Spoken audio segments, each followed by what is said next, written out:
In today's video, I'm going to show you how to make these cute little bows. It is Christmas time and I think these will look really lovely as Christmas decor.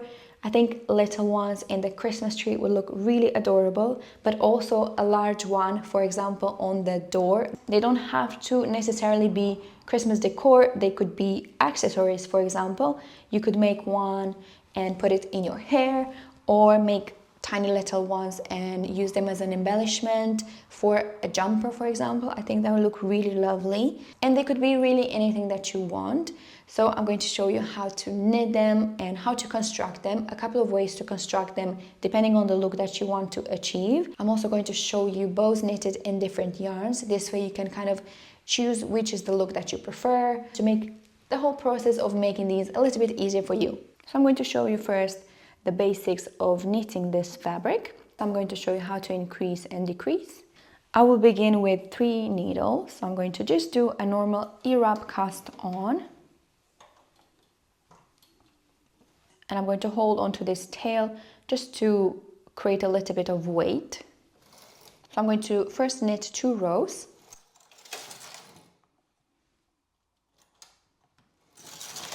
I'm ready to start increasing, and I will increase from 3 to 5 stitches. We will transfer the stitches at the very edge, 1 stitch to the right.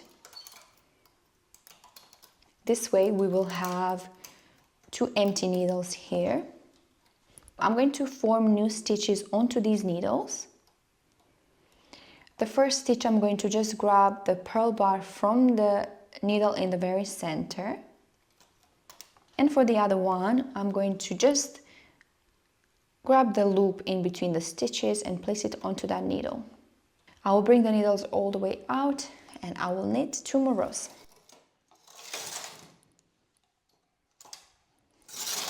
I'm going to continue increasing like before. This time I'm going to use a 2-pronged tool. And I'm transferring the 2 stitches at the edge, 1 stitch to the left and to the right. And we increased from 5 to 7 stitches. And again, we have to form new stitches onto the needles that we've emptied. And now I have where to grab the purl bar. I can just grab the purl bar from these 2 stitches and place them onto these 2 empty needles. When I say purl bar, what I mean is this bar here from the stitch. It's basically kind of the top of the stitch from the previous row. And we are grabbing that and placing it onto that empty needle. You might need to pull the fabric a bit downwards to kind of reveal that. I will knit 2 more rows.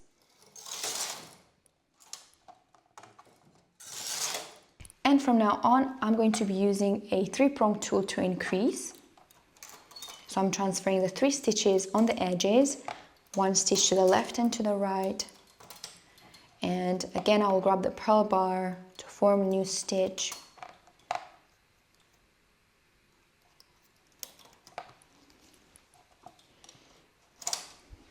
We'll knit 2 more rows.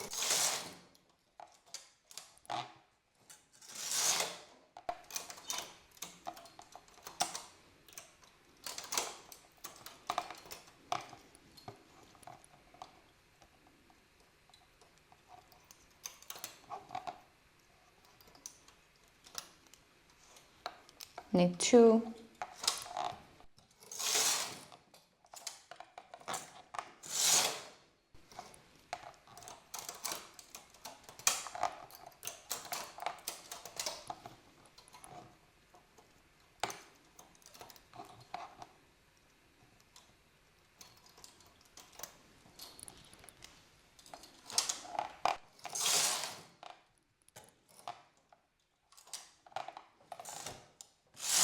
Now that I have a little bit of fabric, I can just place a claw weight.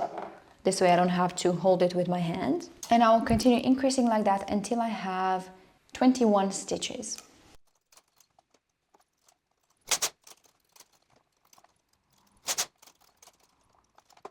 I now have 21 stitches, and from here I'm going to knit 100 rows straight.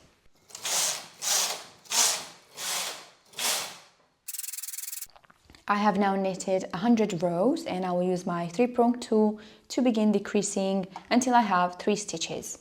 I will grab the 3 stitches on the edge and transfer them all together, 1 stitch to the left to empty 1 needle, and here 1 stitch to the right to do the same. And I will knit 2 rows in between every decrease.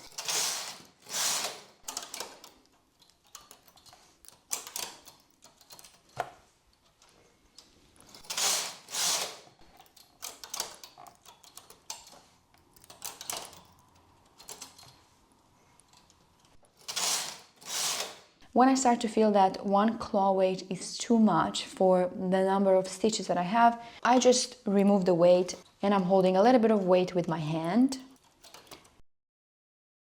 I have now 7 stitches and this will be the last decrease using my 3-prong tool.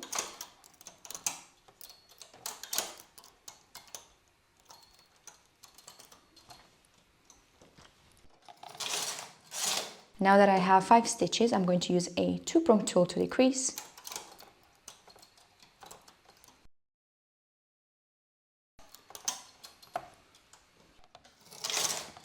And I am back to having 3 stitches. I knitted my last 2 rows and I'm ready to cast off. I'm just going to do a normal around the peg cast off.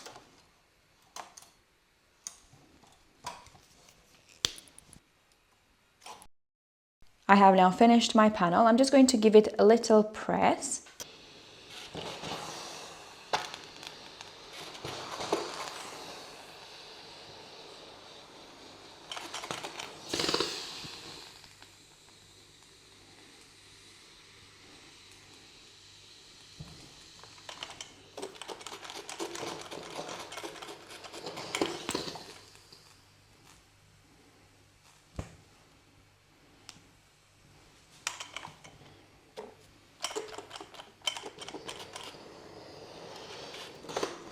I'm trying not to press my iron too much on this fabric.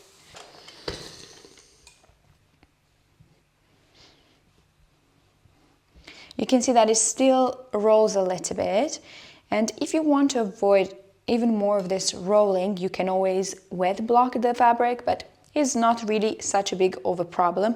As you will see once we form the bow, it will not be as visible.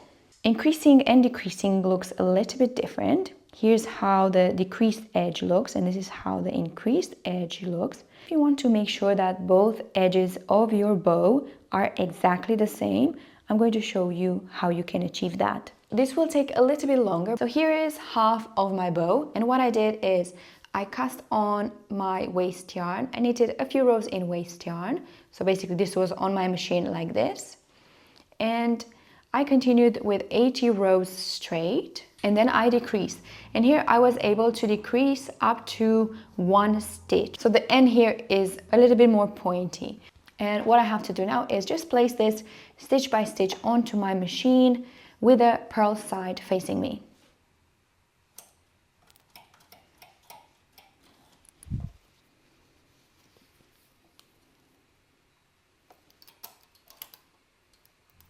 This might be something that you want to do when creating only one bow, for example, if you want to do just one hair tie with a bow. But if you want to make 20 decorations for Christmas, maybe you want to just use the normal way, as that will be the quickest. I try to give you the quickest option, and here I'm giving you other options for you to explore. I'm going to attach one of the claw weights. And I'm going to snap my waste yarn, and I'm just going to pull to unravel this row. The downside of doing it like this is that we have a couple of extra loose ends, but one of these we can use when we are making the bow, and one we can just tie in at the end. So I can just now feed my yarn, and I will continue with 80 more rows.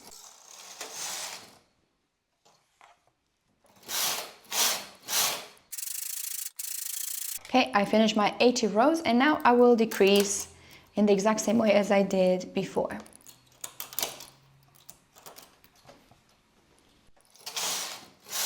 I have 5 stitches left, so I will do one decrease using a 2-prong tool. And now I can just use a one-pronged tool.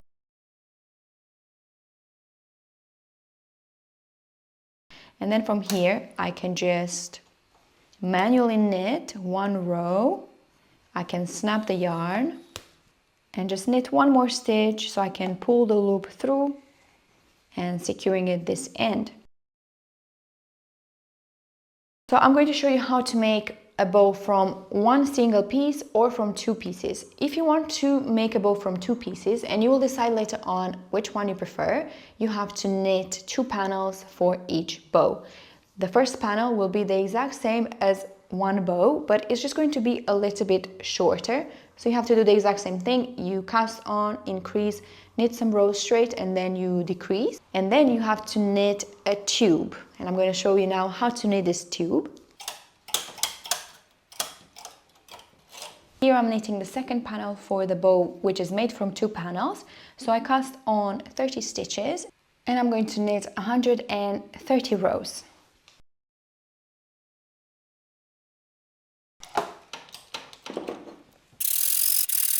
I have now finished my 130 rows and I want to make this into a tube to not have to sew it afterwards. I will anyway have to cast off, and I could just catch the bottom edge into this cast off, and this way I avoid having to do it at the end, which will save me a little bit of time.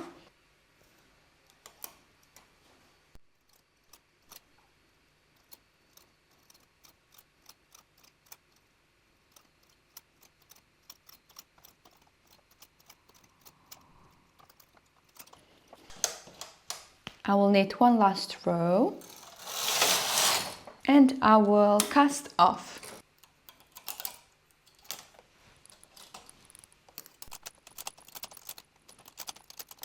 I'm ready to transform all these pieces of fabric into bows. When it comes to the size of the bows, to be completely honest, I didn't do any calculations. I kind of folded the fabric as it was on the machine and kind of getting a rough idea of the size of it. But of course, if you want to be more precise, you can knit a tension swatch, calculate your gauge, and then have measurements. But I encourage you to just knit one and see how big it comes, and you can always adjust the number of rows and stitches. For me, it was so fun to just play like this. For example, this bow is also 21 stitches and 100, I think 120 rows, but because the yarn that I'm using is so fine, it looks so much smaller than it will look in this yarn, which is a much thicker wool. So you can achieve different sizes of bows by knitting in different yarns as well. It's just a matter of trying the yarns that you have. But like I said, if you want accurate measurements, you can do that by actually calculating your gauge. I threaded my darning needle with some yarn and I left quite a long tail, and you will see in a second why. I'm going to begin forming the tails of the bow, let's say.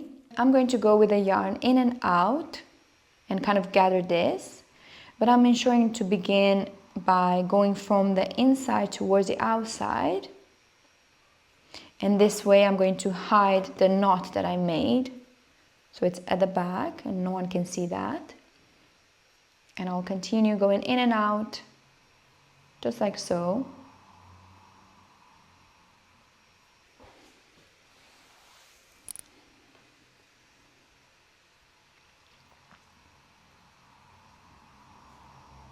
I will repeat with the other side, and I'm just trying to make sure that these will be even.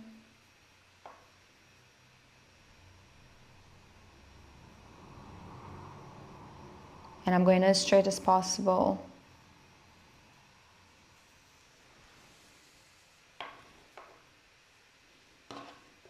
We'll go back to the other side one more time.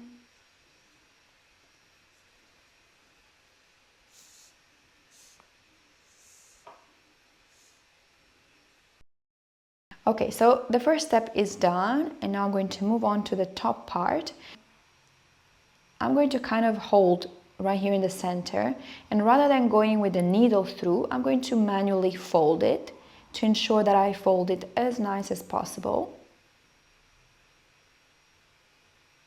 I want to have only 2 folds in there, and then I'm going to insert my needle through rather than going with the needle through first.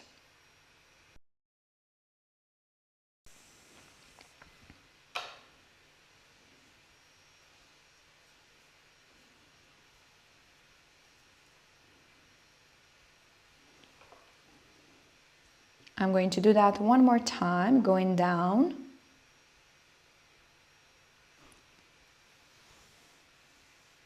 Okay.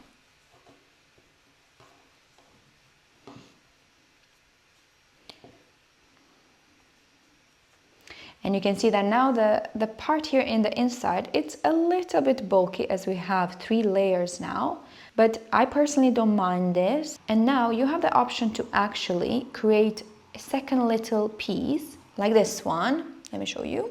And place it here like that. But if you want to make these as quick as possible, this is the reason why I left this yarn so long here. What I did for a couple of them is I just went around a few times here in the center of the bow with my yarn.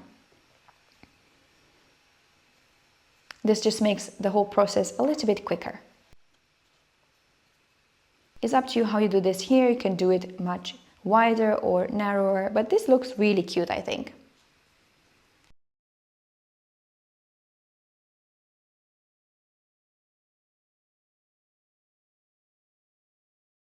And now I can just tuck this here at the back. I can do a knot as well to ensure that this doesn't come undone.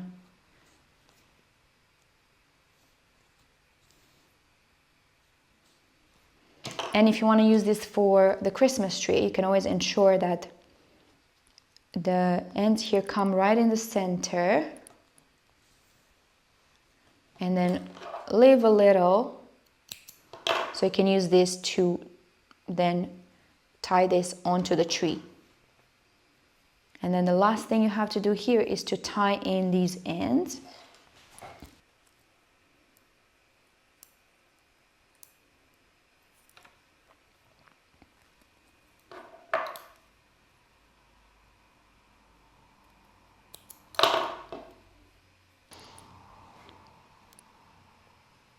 I'm going to show you how to make a bow from 2 panels.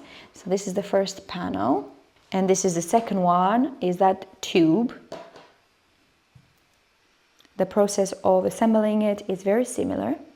I'm going to fold this in half to ensure that I'm going right in the center. And here again, I could actually fold this first.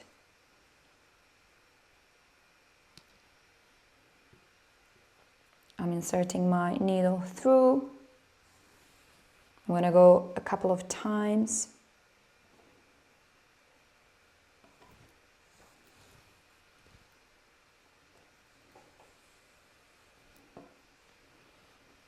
And then here is the tube that I made. We have this seam at the back, but I personally don't mind as you can't really see it afterwards. But of course you can find different ways to make this to avoid having those seams. And I'm going to again fold this.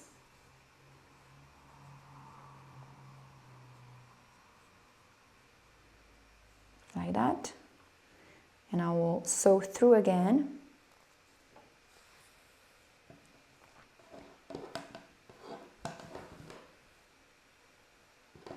I'll go one more time downward. And I'm catching these together now.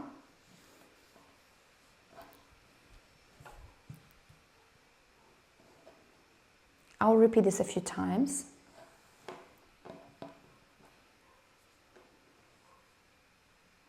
We'll make sure to tie the knot here.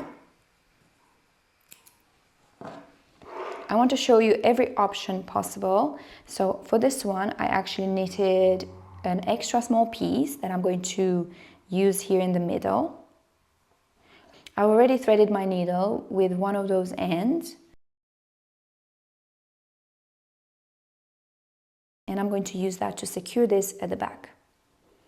Perhaps I should have made this a little bit longer, but that should be fine as I want this to be quite tight. No, that's actually a good size. So for this one, I knitted 20 rows.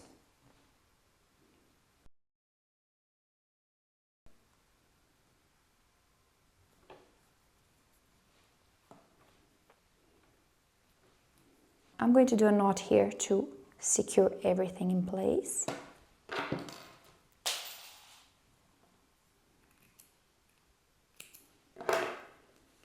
Oh my goodness, this is lovely.